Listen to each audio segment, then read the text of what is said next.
நெல்லிக்காயும் புதினா வச்சு ஜூஸ் தான் பண்ண போகிறோம். ஜூஸ் பண்ணுறதுக்கு 3 நெல்லிக்காய் எடுத்துருக்கேன், ஒரு துண்டு இஞ்சி, பாதி லெமனு, கொஞ்சமாக புதினா இலை. நெல்லிக்காயும் இஞ்சியும் கட் பண்ணி எடுத்துக்கலாம். மிக்ஸி ஜாரில் புதினா இலை சேர்த்துடலாம். இது கூட கட் பண்ண நெல்லிக்காய், கட் பண்ண இஞ்சி எல்லாம் சேர்த்து குறப்பாக அரைச்சி எடுத்துக்கலாம்.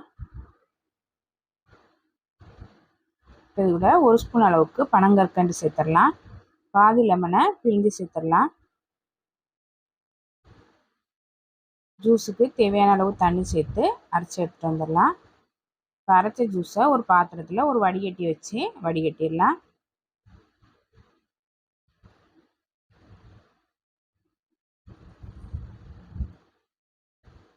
ஜூஸை வடிகட்டி எடுத்து வச்சுருக்கிறேன். ரெடி பண்ண ஜூஸை ஒரு கிளாஸில் ஊற்றிடலாம்.